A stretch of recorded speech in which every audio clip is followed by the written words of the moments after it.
Ngayong kilala na ng pamilya Guerrero itong si Tanggol na tagapagmana ng mga Montenegro. May matutuklasan naman itong si Tanggol sa masamang binabalak ng mga Guerrero laban sa kanyang pamilya.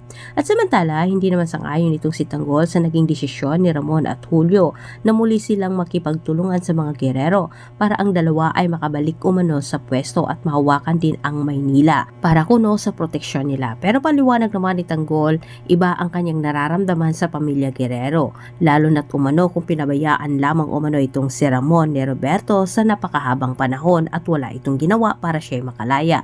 Kaya naman umanong gawin ito ni Roberto sa kanila ngayon.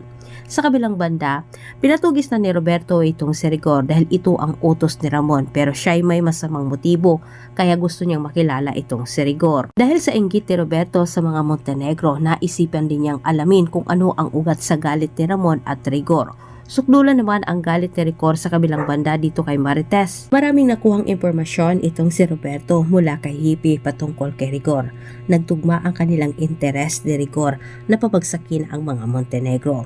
Mukhang hindi na kailangan ipatugis pa ni Roberto itong si Rigor sapagkat si Rigor na rin ang magkusa para lumapit kay Mayor. Humingi daw umano siya ng tulong dito para siya ipabalikin ng serbisyo. Nagpakalat ng parak itong si Roberto sa lugar nila Rigor dahil siya ay tinatarget. Desperado na itong si Rigor na siya ay makaganti kay Ramon at Tanggol kaya't siya ay naglakas loob na puntahan itong si Mayor. Sa pagharap ni Mayor at Rigor, desperado itong si Rigor at siya ay nagmamakaawa kay Mayor na tulungan umano siya na mapatunayan na buhay itong si Ramon Montenegro. Kunwaring nagmaang-maanga naman itong si Mayor, hindi umano siya naniniwala dahil matagal na umanong wala itong si Ramon Montenegro. Sinabi naman ni Rigor na kailangan niyang makabalik sa serbisyo para mapatunayan umano na siya ay hindi nagsisinungaling dahil silang dalawa mismo ni Ramon ay naglaban. Sinamantala naman ni Mayor ang kahinaan ni Rigor, ang pagkadesperado nito na makaganti kay Ramon at Tanggol. Pumayag siya na tulungan itong si Rigor na makabalik kuno sa serbisyo pero may hiningi din siyang malaking kapalit.